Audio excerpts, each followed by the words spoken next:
नमस्कार दोस्तों, कैसे हैं आप लोग। मेरा नाम है कन्हैया सिंह और स्वागत करता हूं मैं आप लोगों का अपने YouTube channel the study centre पर।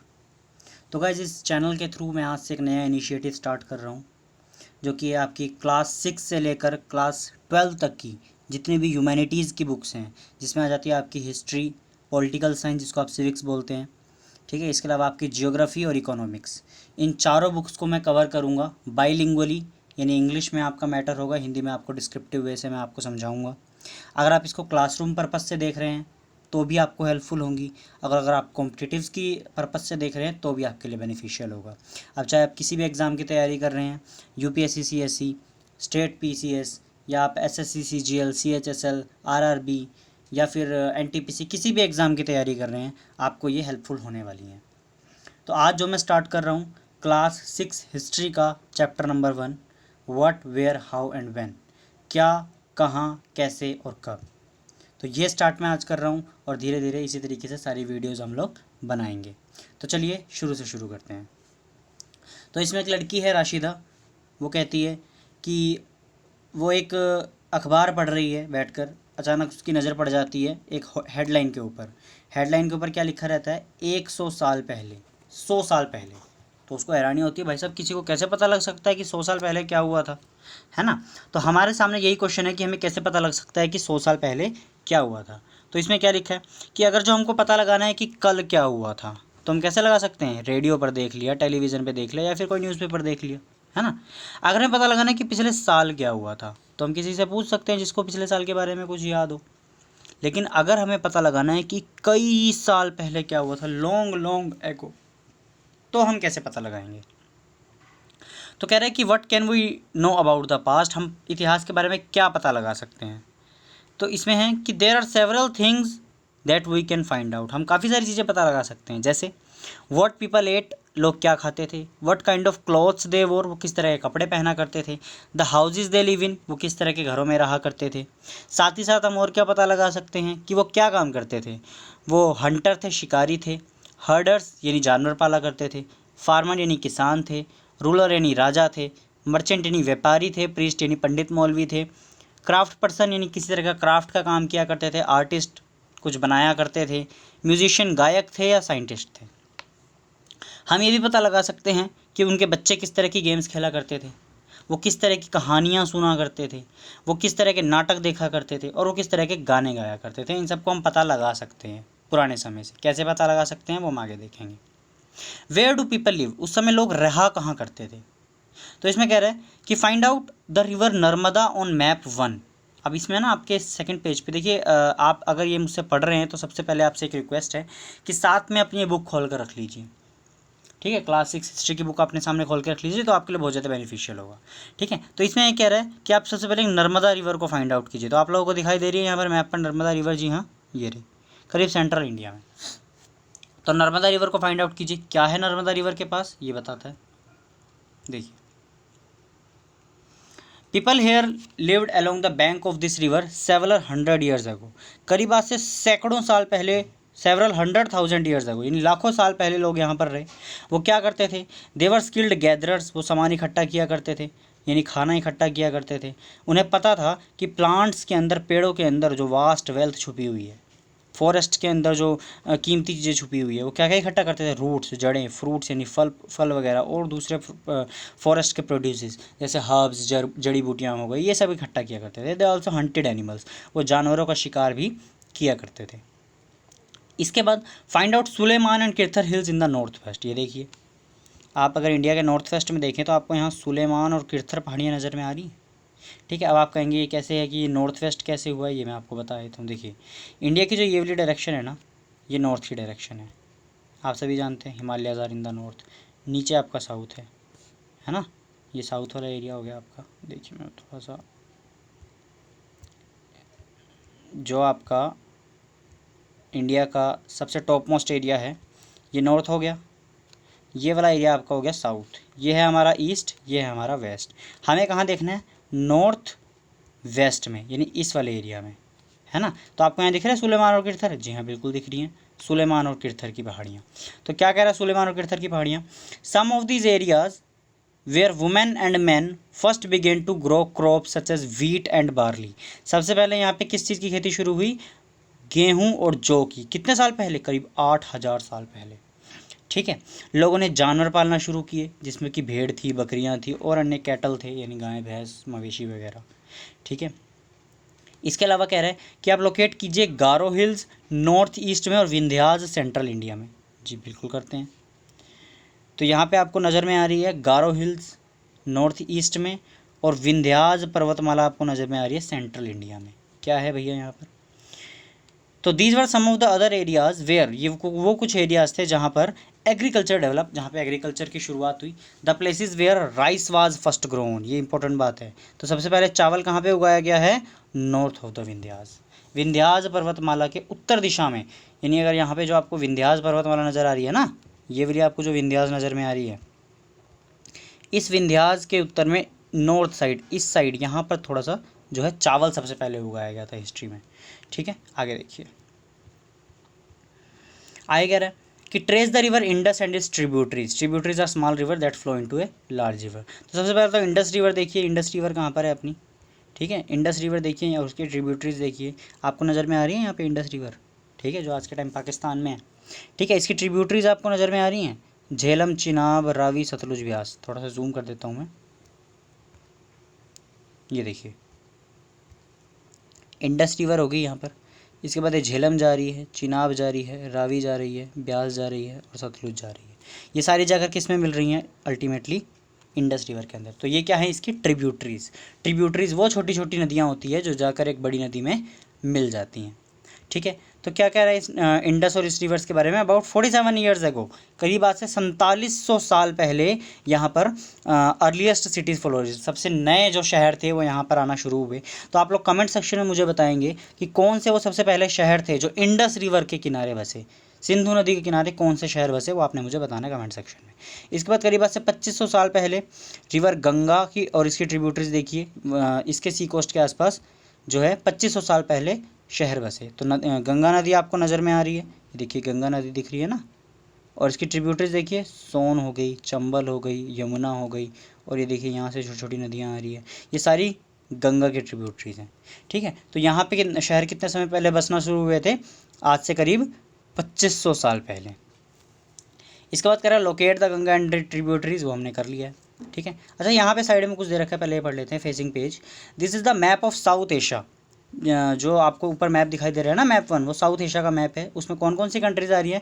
इंडिया है, पाकिस्तान है, बांग्लादेश है, नेपाल, भूटान, श्रीलंका और साथ ही साथ कुछ नेबरिंग कंट्रीज़ है, जैसे अफ़गानिस्तान है ना, अफ़गानिस्तान हो गया, ईरान हो गया, चाइना हो गया, म्यांमार हो गया। साउथ एशिया जो है इसको बेसिकली एक सब कॉन्टिनेंट कहा जाता है। देखिए एक कॉन्टिनेंट क्या होता है आपको पता है? दुनिया भर में 7 कॉन्टिनेंट है, पता ही होगा आप लोगों को।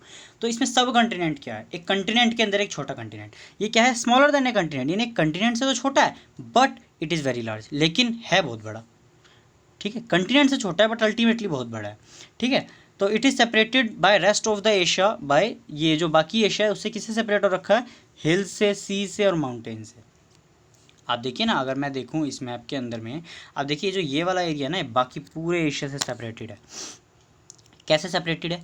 यहाँ पे देखिए चारों तरफ, यहाँ पे नदियाँ हो गई, ये समुंदर हो गया, यहाँ पे आपकी इंडस रिवर हो गई, यहाँ किरथर सुलेमान की पहाड़ियाँ हो गई, यहाँ पे आप अगर वर्ल्ड मैप देखा आपने, यहाँ हिंदू कुश की पहाड़ियाँ हैं। ठीक है, हिंदू कुश की पहाड़ियाँ यहाँ पे हो गई, ये पूरा एरिया हिमालयाज का हो गया। तो आप देख रहे हैं किस तरीके से पूरे बाकी के सब कंटिनेंट से डिफरेंट है ये, है ना। यहाँ से समुद्र के रास्ते से अलग है, यहाँ पूरी हिमालयाज से अलग है, सुलेमान किरथर हो गया, हिंदू कुश हो गया यहाँ पर। ठीक है, यहाँ इंडस रिवर से, तो ये पूरा जो है बाकी के जो एशिया है उससे अलग है, तो इसलिए इसको एक सब कॉन्टिनेंट का नाम दिया गया है। आगे देखते हैं। आगे कह रहा है कि आपने गंगा और इसकी ट्रिब्यूटरीज देखी। यहाँ पे क्या हुआ था? बहुत समय पहले एक बड़े बड़े शहर निर्मित हुए थे, जिनमें से एक का नाम था मगध, जो आज के टाइम में बिहार में है। इसके जो राजा थे वो बहुत पावरफुल थे, आपने सुना है ना मगध के बारे में, द ग्रेट अशोका, है ना। बड़े बड़े इन्होंने किंगडम की स्थापना की। ये किंगडम सिर्फ भारत में नहीं, मतलब बिहार में ही नहीं, बल्कि देश के दूसरे पार्ट्स में भी इसकी जो जड़ें थी वो गई थी। ठीक है, अच्छा अब कह रहा है कि पीपल पुराने टाइम में ट्रैवल क्यों किया करते थे, कैसे किया करते थे, क्या क्या दिक्कतें उनको आती थी, वो देखते हैं। हालांकि जो लोग थे वो ट्रैवल करते थे एक जगह से दूसरी जगह पे सब कॉन्टिनेंट में।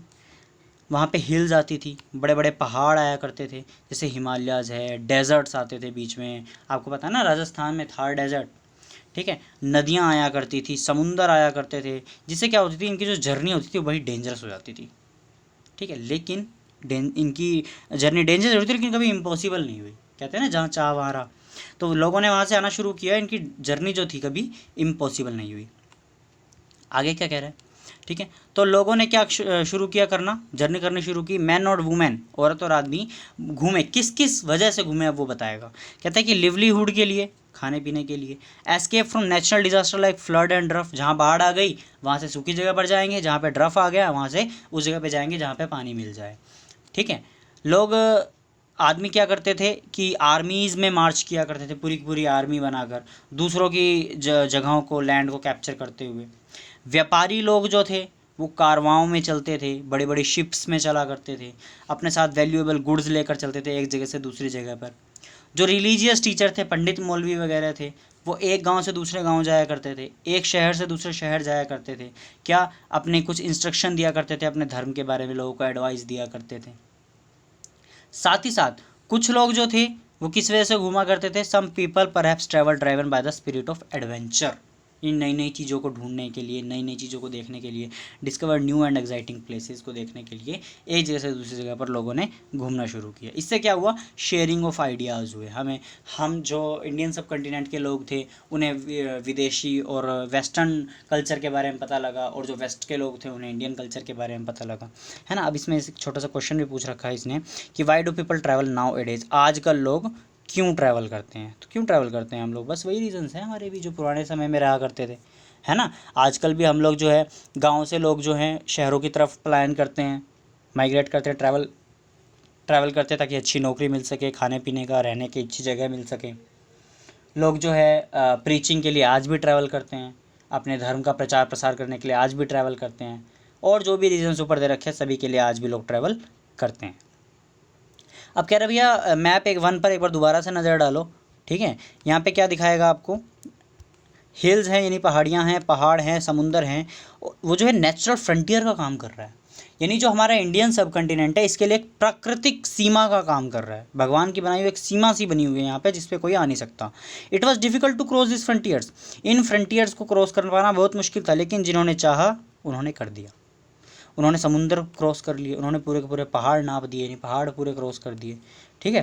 People from across the frontier also came into the subcontinent and settle here, लोग सब कंटिनेंट के परे से जो और जगहों पे रहा करते थे, यानी ईरान की तरफ या फिर चाइना की तरफ या फिर और वेस्टर्न कंट्रीज़ में, वो यहाँ पर आए और यहीं पर परमानेंटली बस गए। अब एक बार दोबारा देख ही लेते हैं हम मैप को, अगर ये कह रहे हैं तो दोबारा मैं आपको एक बार बाउंड्रीज बना के देखिए, यहाँ पे पूरा समुंदर हो गया, सीज़ हो गए, ओशियंस हो गए, यहाँ पे हमारी हिमालयाज़ हो गए, द ग्रेट हिमालयाज़, ठीक है ना। ये पूरा इस एरिया को घेर के बैठा है। यहाँ पे आपके किरथर होगी, सुलेमान होगी, ऊपर आपका हिंद कुश हो गया। तो आप देख रहे हैं कहीं से आने के लिए जगह बहुत मुश्किल है। बीच में विंध्यास पर्वतमाला, यहाँ पे वेस्टर्न घाट्स भरे पड़े हैं, यहाँ पे ईस्टर्न घाट्स हैं, ठीक है। तो यहाँ पे आप देख सकते हैं पूरे हर जगह जो है ना नेचुरल फ्रंटियर बना हुआ है, प्राकृतिक सीमा बनी हुई है, ठीक है। आगे देखते हैं आगे क्या कह रहे हैं। आगे कह रहे हैं these movement of people enriched our cultural tradition, लोग जो आए ना इससे हमारे कल्चर्स में भी बहुत फ़र्क पड़ा, हमारे रहन सहन के तरीक़ों में, हमारी सारी चीज़ों में फ़र्क पड़ा।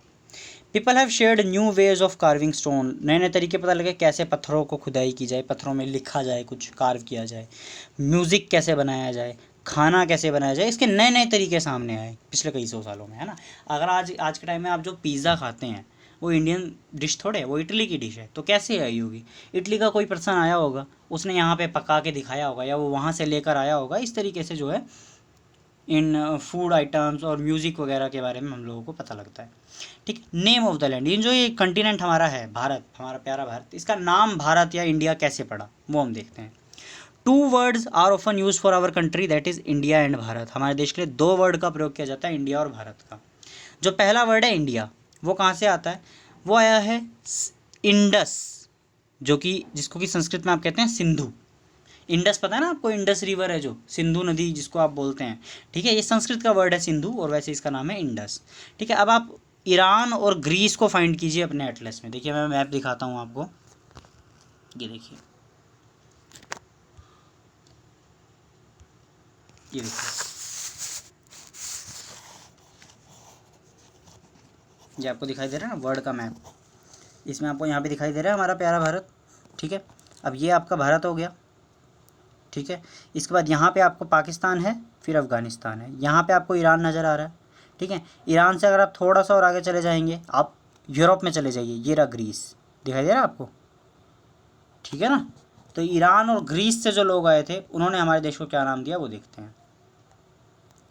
ठीक है, find Iran and Greece in your atlas. The Iranians and Greeks, जो ईरानियन और ग्रीक आए हमारे देश में नॉर्थ वेस्ट से आज से करीब 2500 साल पहले, ठीक है ना, वो इंडस नदी के बारे में जानते थे, उनके पास ही पड़ती है सिंधु नदी, वो इसको हिंदोस या फिर इंदोस नदी कहा करते थे।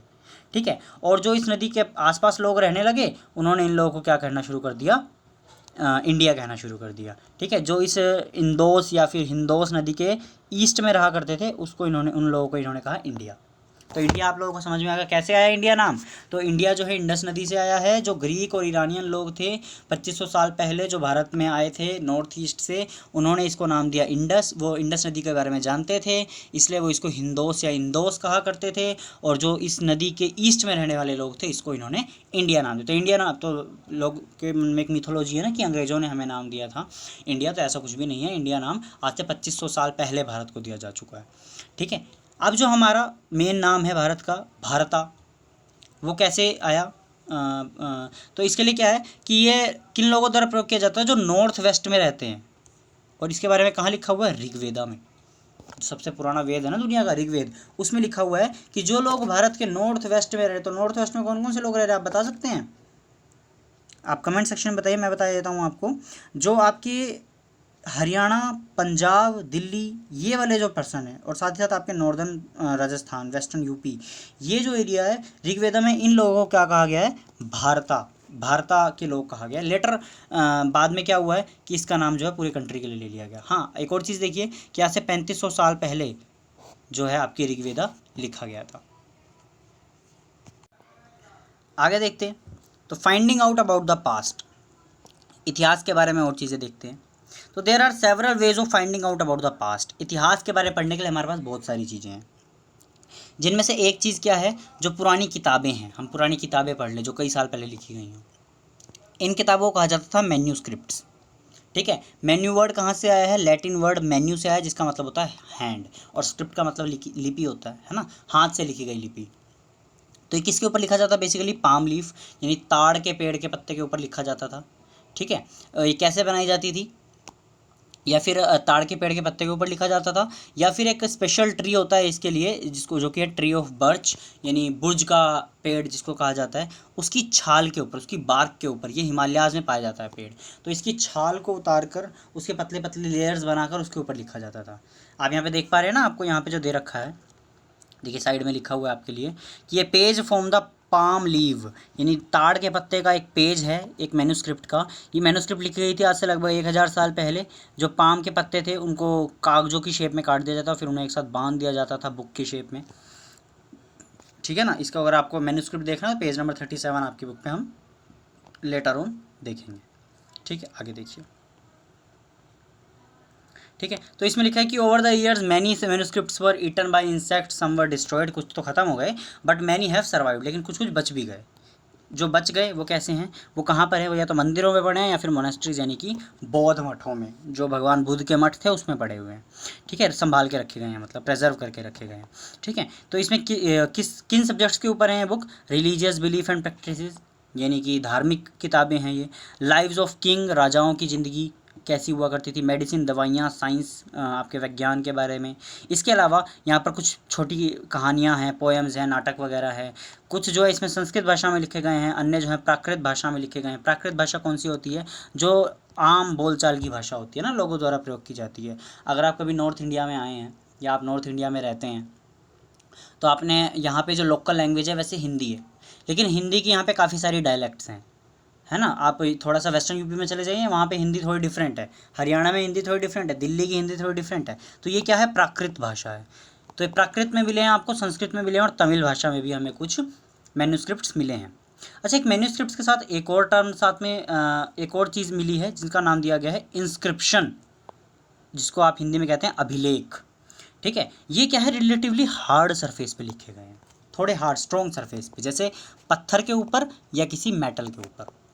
क्या है कि जो राजा वगैरह है वो अपने ऑर्डर देते थे ना, तो उनको इसके ऊपर इंस्क्राइब करा, इसके ऊपर लिखवा देते थे, गढ़वा देते थे, ताकि लोग जो है इसको देख सकें, पढ़ सकें और इसको पालन कर सकें। अब आज की तरह उस टाइम न्यूज़पेपर तो नहीं ना होते थे कि न्यूज़पेपर में छपवा दिया राजा ने कुछ या प्रधानमंत्री ने कुछ और लोगों को पता लग गया, या टीवी पे प्रधानमंत्री मोदी ने बोल दिया कि 8 नवंबर 2016 से नोट बंद, तो नोट बंद। तो उस टाइम तो ऐसा कुछ नहीं होता था ना, तो राजा को अगर कुछ बोलना है तो फिर उसको पूरे देश में जो है पत्थरों के ऊपर, पिलर्स के ऊपर वो सब कुछ लिखवाना पड़ता था।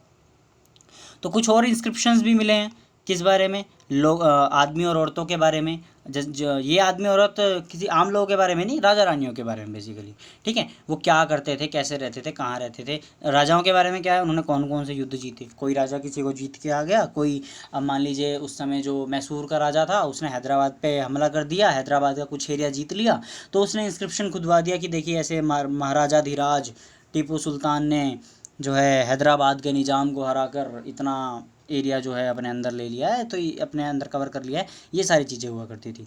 ठीक है, आगे क्या है, ध्यान से देखिए। आपको एक इंस्क्रिप्शन दे रखा है यहाँ पर, पत्थर का अभिलेख दे रखा है। क्या लिखा है कि एक पुराना इंस्क्रिप्शन है यहाँ पर, आज से करीब 2250 साल पुराना। कहाँ पे मिला है, कांधार में, यानी आज के अफगानिस्तान में। किसका है ये, अशोका का, the great Ashoka, Mauryan emperor. ठीक है, अशोका ने, यानी इससे पता लगता है कि जो मौर्यन एम्पायर था वो कांधार अफगानिस्तान तक भी फैला हुआ था। इसके बारे में हम चैप्टर 8 में अच्छे से पढ़ेंगे।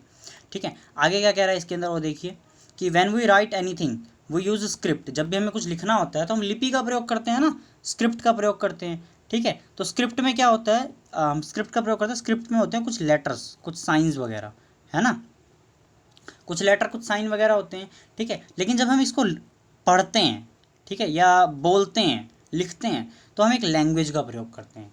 देखिए, लिखने के लिए लिपि का प्रयोग किया गया है, पर उसको बोलने के लिए, उसको पढ़ने के लिए हमें किसका प्रयोग करना पड़ेगा, एक भाषा का प्रयोग करना पड़ेगा, एक लैंग्वेज का प्रयोग करना पड़ेगा। ऊपर जो आपको इंस्क्रिप्शन दे रखा है 2 भाषाओं में लिखा गया है। ग्रीक, ऊपर वाला हिस्सा ग्रीक में लिखा गया, नीचे वाला हिस्सा अरेमिक, जो उस समय वहाँ पे लोग यूज़ किया करते थे उस भाषा में। यानी अशोक उन्हीं भाषा में अपने अभिलेख छपवाता था, जो वहाँ की लोकल भाषा, ताकि लोग उसको अच्छे से पढ़ सके। ऑब्वियस सी बात है ना। So can you think of the advantage of writing on hard surfaces and what could have been the difficulties. क्या क्या फ़ायदे होते थे, क्या क्या मुश्किलें आती थी पत्थर पर लिखना। ऑब्वियस है ना, फ़ायदे क्या क्या होते थे। देखिए 2250 साल पुराना अब तक संभला हुआ है। ठीक है, कोई मिट्टी के नीचे भी दब गया ना तो वो भी संभला रहेगा। एक मैन्युस्क्रिप्ट अगर मिट्टी के नीचे दब गया ख़त्म हो जाएगा, लेकिन अगर इंस्क्रिप्ट मिट्टी के नीचे दबा हुआ है तो उसको कोई दिक्कत नहीं है। ठीक है ना, ये फ़ायदा। डिफ़िकल्टीज़ क्या है, ऑब्वियसली डिफ़िकल्टीज़ हैं, उस टाइम कोई मशीनें नहीं हुआ करती थी, पत्थर पर लिखना हो ऑब्वियस सी बात है, बहुत मुश्किल काम रहा होगा। ठीक है, तो there were many other things, कुछ अन्य चीज़ें भी हैं, जैसे कि जो हम इतिहास में यूज़ करते थे। जैसे जो लोग इन लोगों को, इन चीज़ों को पढ़ा करते हैं, उनको कहते हैं आर्चियोलॉजिस्ट, है ना। आप इसको इतिहासकार भी बोल सकते हो, आप इसको अभिलेखगार, अभिलेख पढ़ने वाला भी बोल सकते हो। ठीक है, तो ये क्या है, वो किन किन चीज़ों को पढ़ते हैं, जो रिमेन्स ऑफ बिल्डिंग हैं, यानी बिल्डिंग्स के जो बचे कुछ अवशेष हैं, जो कि पत्थरों से बने हुए हैं या फिर ईंटों से बने हुए हैं। पेंटिंग्स को पढ़ते हैं, स्कल्पचर्स को पढ़ते हैं, मूर्तियों को पढ़ते हैं। और क्या ढूंढते हैं, वो एक्सकेवेट करते हैं, यानी खुदाई करते हैं धरती के नीचे से। ठीक है, क्या क्या ढूंढने के लिए, हथियार, कुछ औजार वगैरह, कुछ मटके, कुछ पेंस, कुछ गहने वगैरह, या कोई सिक्के वगैरह ढूंढते हैं वो। और ये जो चीज़ें वो ढूंढते हैं बेसिकली वो किन चीज़ों से मिलके बनी हुई होती हैं, पत्थर से, आपकी हड्डियों से, आपकी मिट्टी से, पक्की मिट्टी से, या फिर मेटल्स के साथ में। ठीक है, तो जो ऑब्जेक्ट बने होते हैं हार्ड होते हैं जो, और इम्पेरिशेबल होते हैं, यानी कि जल्दी से नष्ट ना होने वाले होते हैं, वो लंबे समय तक टिक जाते हैं। और जो मिट्टी, कच्ची मिट्टी के बने हुए हैं या पेड़ से लकड़ी के बने हुए हैं, वो जल्दी से ख़त्म हो जाते हैं। अब यहाँ पे कुछ पुरानी चीज़ें दिखा रखी हैं, आपको ध्यान से देखेंगे। A port from an old city, एक किसी पुराने शहर का एक मटका है, ये आज से लगभग 4700 साल पुराना मटका है। ठीक है, जो आर्कियोलॉजिस्ट ने पता लगाया आज से लगभग 4700 साल पुराना है। यहाँ पे आपको एक सिक्का दिखाई दे रहा है, यहाँ पे ये देखिए, तो ये क्या है, एक पुराना सिल्वर का सिक्का है। ठीक है, तो आप पता लगाइए कि जो आजकल के, ये आज से 2500 साल पुराना है, और देखिए कि ये आज के सिक्कों से कैसे डिफरेंट है। ऑब्वियसली डिफरेंट है, पता ही लग रहा है, इसकी शेप से पता लग रहा है। ठीक है, इसके ऊपर जिस तरीके से इंस्क्रिप्ट किया गया, खुदाई की गई है, लिखा गया, वो ऑब्वियसली आज के टाइम से बहुत ज़्यादा डिफरेंट है। ठीक है, आगे क्या कहता है, और आर्कियोलॉजिस्ट क्या क्या ढूंढते हैं, वो ढूंढते हैं हड्डियाँ, किसकी, जानवरों की, पक्षियों की, मछलियों की, ये पता लगाने के लिए कि उस समय लोग खाया क्या करते थे। अब देखिए, अगर हमें किसी घर में मछली की हड्डी मिली है तो ऑब्वियस है ना, उस मछली को कोई पालता तो नहीं होगा ना, या उस टाइम कोई ऑब्वियस है कि जो मछलियाँ वगैरह हैं वो सब तो आपके कैनाल्स वगैरह में या फिर आपके जो जोहड़ वगैरह होते हैं ना, आपके जो छोटे छोटे, उसमें पाला करते होंगे, घर में तो कोई नहीं पालेगा। अगर मछली की हड्डियाँ मिली है तो ऑब्वियस है उस मछली को खाया जाता होगा। ये कटी हुई मछली की कुछ मिला आपको, हड्डी मिली, ठीक है। इसके अलावा आपको अगर ग्रेन या पीस ऑफ वुड मिले हैं तो वो कैसे मिले हैं, जली हुई कंडीशन में। प्लांट रिमेन सर्वाइव रेयरली, क्योंकि क्या है, अगर आप किसी गेहूं के पौधे को मिट्टी के नीचे दबा, गेहूं के बीज को, वो तो उग जाएगा। अगर आपको उसको बचा के रखना है तो अगर वो जला हुआ होगा ना तो वो नहीं उगेगा या फिर वो नष्ट नहीं होगा, ठीक है। आगे क्या कह रहा है कि do you think clothes is found frequently by archaeologist, क्या आपको लगता है कपड़े भी मिले होंगे आर्चियोलॉजिस्ट को? नहीं मिले होंगे, बहुत कम मिले होंगे, क्योंकि उस टाइम आज से कई सौ साल पहले, आज से लगभग 3000 साल पहले कपड़े का उत्पादन उस हिसाब से नहीं होता था जैसे आज हो रहा है, ठीक है। ये तो आपसे लगभग आज से 2-2500 साल पहले ही कपड़े का उत्पादन अच्छे से शुरू हुआ है, ठीक है। अच्छा, अब हिस्टोरियंस कौन होते हैं? हिस्टोरियन, इतिहासकार कौन होते हैं? इतिहासकार वो पर्सन होता है, ऐसा विद्वान होता है जो इतिहास की पढ़ाई किया करते हैं, ठीक है। वो कौन कौन से सोर्सेज का प्रयोग करते हैं? मैन्युस्क्रिप्ट का, हाथ से लिखे हुए जो स्क्रिप्ट होते हैं, इंस्क्रिप्शन यानी अभिलेख का, आर्चियोलॉजी यानी खुदाई वगैरह करके पता लगाते हैं, ठीक है। तो इनके लिए क्या है, वंस सोर्सेज आर फाउंड, एक बार इन्होंने सोर्सेज को फाउंड कर लिया, उसके बाद जो इतिहास है ना वो एक एडवेंचर बन जाता है। एडवेंचर मतलब बहुत कहते हैं ना, जैसे हम पहाड़ों में घूमने गए, हमें एडवेंचर किया, बहुत बड़ा काम किया, ठीक है। तो एडवेंचर कैसे, अब देखो ना, छोटी सी बात है, जैसे आपने सीआईडी तो देखा ही होगा आप लोगों ने, सभी ने, है। सीआईडी में क्या होता है, एक कहीं पे किसी का खून हो गया, वहाँ पर जाएगी सीआईडी की टीम, वो दया को एक सुई भी मिलेगी ना, वो कहेगा एसीपी साहब सुई मिली है, तो सुई के ऊपर ही खोजते खोजते खोजते खोजते हत्यारे का पता लगा लेते हैं, ठीक है। तो क्या करते हैं वो, as we reconstructed by bit, छोटी छोटी छोटी छोटी चीज़ों को लेकर जोड़ते हैं। इसी तरीके से हिस्टोरियंस और आर्कियोलॉजिस्ट जो हैं एक डिटेक्टिव की तरह होते हैं, जासूस की तरह, जैसे सीआईडी वाले ना, दया और एसीपी साहब, उसकी तरह होते हैं, ठीक है। वो एक छोटे से क्लू को लेकर हमारे इतिहास के बारे में पता लगाते हैं। इसके बाद कह रहा है कि वन पास्ट और मैनी, एक इतिहास है, बहुत सारे इतिहास है। देखो यहाँ पे आपको बुक का नाम दिखाई दे रहा है, आवर पास्ट्स, इतिहास नहीं, बहुत सारे इतिहास। तो भैया बहुत सारे इतिहास का क्या मतलब है, पास्ट का क्या मतलब है? देखिए, पास्ट जो प्लूरल फॉर्म में यूज़ किया गया है, ये इस चीज़ पे अटेंशन हमारा ध्यान केंद्रित करना चाहता है कि उस समय डिफरेंट ग्रुप ऑफ पीपल थे, तरह तरह के लोग रहा करते थे। जैसे एक हर्डर या फार्मर की लाइफ, एक किसान की लाइफ जो थी, एक राजा या रानी से ओबियसली अलग थी। एक व्यापारी की लाइफ एक क्राफ्ट पर्सन से अलग थी, यानी जो एक मिट्टी वगैरह के बर्तन बनाता था, उसकी लाइफ एक व्यापारी से अलग थी ना। इवन आज भी आप देख लीजिए ना, क्या हम लोगों की लाइफ एक जैसी है? क्या प्रधानमंत्री मोदी की लाइफ और एक आम इंसान की, हम आप लोगों की लाइफ क्या एक जैसी है? इतिहास में प्रधानमंत्री मोदी का नाम ऑब्वियसली छप चुका है, हम वो हमारे ऊपर डिपेंड करता है हम अपना नाम छपवा पाते हैं इतिहास में या नहीं। बट अभी तक हम जैसे आम इंसानों का नाम जो है इतिहास में नहीं है, पर प्रधानमंत्री मोदी का नाम इतिहास में है, ठीक है ना। तो ये सारी चीज़ें हैं। तो राजा की लाइफ और नॉर्मल पर्सन की लाइफ आज भी डिफरेंट है, ठीक है। जैसे क्या कह रहा है कि for example, most people living in Andaman island get their food by fishing, hunting और कलेक्टिंग फॉरेस्ट प्रोड्यूस। आज भी कई सारे लोग हैं अंडमान आइलैंड के, अंडमान निकोबार में, जो अपना खाना कैसे इकट्ठा करते हैं, मछली पकड़कर, शिकार करके, या फिर फॉरेस्ट प्रोड्यूस से रबड़ वगैरह, या फिर फॉरेस्ट से हर्ब्स वगैरह इकट्ठी करके, ठीक है। जबकि जो हम लोग हैं, शहर में रहने वाले लोग हैं, वो किसके ऊपर डिपेंड करते हैं, सप्लाई ऑफ फूड के ऊपर, ठीक है ना। यानी गांव से फूड के प्रोड्यूसेस आएंगे, उसके ऊपर डिपेंड करते हैं। यहाँ पे खेती नहीं करते हैं ना शहरों में, ज़्यादातर लोग, शहरों में लोग खेती नहीं करते हैं। शहरों में लोग कि खुद के पास जानवर नहीं होते हैं दूध के लिए, वो दूध पैकेट्स वाला या फिर जो दूधिए होते हैं वो दूध देकर जाते हैं, मिल्कमैन जो होते हैं, है ना, इनके ऊपर डिपेंड करते हैं हम लोग, ठीक है। तो इसके अलावा एक और डिफरेंस क्या है कि हम बहुत कुछ जानते हैं राजाओं के बारे में और उनके युद्धों के बारे में जो उन्होंने लड़े। क्यों? क्योंकि उन्होंने उनका रिकॉर्ड रखा ना, ऑब्वियस सी बात है। लेकिन आम आदमी जो है वो क्या करता था, हंटर जो थे, फिशिंग फोक जो थे, जो सामान इकट्ठा किया करते थे, जो किसान थे, जानवर पाला करते थे, उन्होंने कभी अपना रिकॉर्ड नहीं रखा। उसने कभी नहीं रखा कि आज मैं 20 मछलियाँ पकड़ के लाया या आज मैंने 2 शेरों का शिकार किया, उसने कभी नहीं बताया। पर राजा ने इन सब का रिकॉर्ड रखा, क्यों? उसके पास सोर्सेज थे ना इन रिकॉर्ड्स को रखने का, ठीक है। तो while archaeology help us to find out about their lives, there is much remain unknown. देखिए, आर्कियोलॉजी ने खुदाई करके या काफ़ी सारी रीजंस से ये तो पता लगा लिया कि लोग कहाँ रहते थे, क्या खाते थे, थोड़ा बहुत तो पता लगाया, बट बहुत सारी चीज़ें जो आज भी हमें उन लोगों के बारे में, इतिहास की कॉमन आम आदमी के बारे में हमें नहीं पता। अब आगे है व्हाट डू डेट्स मीन, तारीखों के बारे में हम कैसे हमें पता लगता है या इसका मतलब क्या होता है। अगर आज आपसे कोई डेट पूछे तो आप क्या कहेंगे कि आज इतनी तारीख, इतना महीना और ये वाला साल है। यानी जैसे आज की अगर मैं बात करूँ तो आज 4 जुलाई और आपका 2021 है, यानी this day this month and 2000 something year. ठीक है, तो हम कैसे काउंट करते हैं, assign from the birth of Jesus. तो ये जो 2021 है ना हमारा, ये 2021 आया कहाँ से, यानी कि आज से 2021 साल पहले जो जीसस क्राइस्ट थे उनका जन्म हुआ था। ठीक है, जीसस क्राइस्ट का जन्म आज से यानी कि जब देखिए मैं आपको एक टाइमलाइन ड्रॉ करके दिखाता हूँ, अच्छे समझ जाएंगे आप। देखिए ये है हमारी टाइम की लाइन, आज आपका चल रहा है 4 जुलाई सन 2021। ठीक है, एक मिनट, ये आपका चल रहा है 2021। ठीक है, आज से 1000 साल पहले यहाँ पे सन 1000 भी रहा होगा। ठीक है, सन 1000, इससे कुछ समय पहले सन 100 भी रहा होगा, और इससे पहले सन 0 भी रहा होगा जब शुरुआत हुई होगी इन सब चीज़ों की। ठीक है, इस 0 से जो पहले का समय था ना, वो यहाँ पे जीसस क्राइस्ट का जन्म हुआ। जिस दिन जीसस क्राइस्ट का जन्म हुआ उस दिन इन्होंने, उस दिन जो है इस ईसाई धर्म में तारीख की शुरुआत मानी जाती है। इससे जो पहले वाला समय था उसको हम क्या कहते हैं, बिफोर जीसस क्राइस्ट। ठीक है, वो हम आगे पढ़ते हैं, ध्यान से देखिए। Christ the founder of Christianity, Christ कौन थे, ईसाई धर्म के जो संस्थापक थे जिन्होंने ईसाई धर्म की स्थापना की है।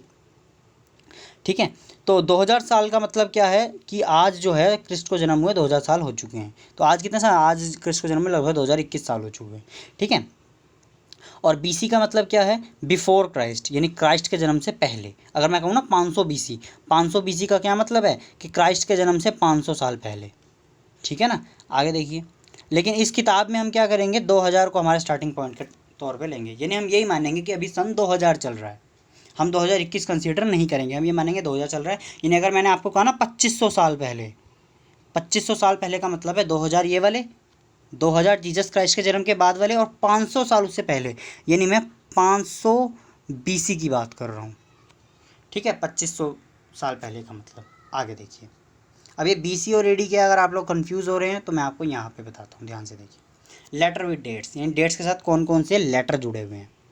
आप लोगों ने ज़रूर सुना होगा कहीं ना कहीं, कभी ना कभी, एडी, बिफोर डेट्स। जैसे अगर 2012 चल रहा है, हम क्या कहते हैं 2012 एडी। एडी क्या है, एनो डोमिनी, जो कि एक लैटिन वर्ड है जिसका मतलब है in the year of Lord. Lord कौन है, क्राइस्ट। ठीक है, तो क्राइस्ट के साल में। ठीक है, तो जहाँ पे भी आपको एडी दिखे उसका मतलब क्या है कि इतने साल पूरे हो चुके हैं क्राइस्ट को पैदा हुए। आज अगर 2021 चल रहा है तो आज क्राइस्ट को पैदा हुए 2021 साल पूरे हो चुके हैं। ठीक है, इसके बाद sometimes CE used as, CE is used instead of AD. अब एडी की जगह हम कई बार सीई यूज़ करते हैं। सीई का मतलब क्या है, कॉमन एरा। कॉमन एरा नहीं है जो अभी चल रहा है, कॉमन। ठीक है, और कई बार हम बीसीई यूज़ करते हैं, मतलब बिफोर कॉमन एरा। ठीक है, वो use this terms because the Christian era is now used is the most of the countries. क्यों हम क्रिश्चियन एरा को मोस्ट ऑफ द कंट्रीज में यूज़ कर रहे हैं, यानी ये वाली तारीखें, भारत में पहले जो महीने हुआ करते हैं ना, चैत्र वैशाख सावन भाद्रपद, इस्लाम धर्म में महीने हुआ करते हैं, अलग हुआ करते हैं, लेकिन हम ये क्यों यूज़ करते हैं, क्योंकि जो ब्रिटेन था, क्रिश्चियन धर्म का जो जहाँ पे विस्तार हुआ, उन्होंने क्या किया, 100 से ज़्यादा देशों को अपनी कॉलोनी बनाया। तो जहाँ जहाँ वो गए अपना कैलेंडर भी लेके चले गए। ठीक है, कैलेंडर भी लेके चले गए, तो उससे जो उन्हीं की तारीखें चलने लगी, और आज भारत में यही प्रेवलेंट हो चुका है। ठीक है, तो हम इन तारीखों का यूज़ कब करें, लगभग आज से 200 साल पहले से, सन 1800 से हम लगभग इन तारीखों का प्रयोग कर रहे हैं। कौन सी तारीखों का, ये जीसस क्राइस्ट वाली तारीखों का, यानी कि क्रिश्चियन तारीखों का। कई बार हम बीपी वर्ड का भी यूज़ करते हैं जिसका मतलब होता है बिफोर प्रेजेंट। ठीक है, ये चीज़ें। तो गाइज़ इसी के साथ ये चैप्टर ख़त्म हो गया है। ठीक है, अगर आपको वीडियो बिल्कुल थोड़ी सी भी पसंद आई है तो वीडियो को लाइक ज़रूर कर दें। ठीक है, अगर आपको कोई भी क्वेश्चन, कोई क्वेरी है तो कमेंट सेक्शन में आप पूछ सकते हैं। चैनल को शेयर कर दें, सब्सक्राइब कर दें, बेल आइकन प्रेस कर दें। देखिए लास्ट में एक छोटी सी चीज़ और दे रखी है, कुछ इंपॉर्टेंट डेट्स दे रखी हैं, इसको हम कर लेते हैं थोड़ा सा टैली। बिगिनिंग ऑफ एग्रीकल्चर आज से 8000 साल पहले हुआ था। पहले शहर बसे थे 4700 साल पहले। कहाँ बसे थे 4700 साल पहले शहर, इंडस, सिंधु नदी के किनारे। ठीक है, इसके बाद गंगा कितने साल पहले बसा था, गंगा के किनारे जो मगध वगैरह था 2500 साल पहले। आज जो है लगभग 2000 एडी चल रहा है। लगभग 2000 एडी मैंने इसलिए बोला, अबाउट इसलिए बोला क्योंकि अभी 2021 चल रहा है ना। तो ये हमारा आज का पहला चैप्टर ख़त्म होता है। ठीक है, सेकंड चैप्टर की वीडियो आपको जल्दी मिल जाएगी। ठीक है, बने रहिए मेरे साथ। Thank you, have a nice day.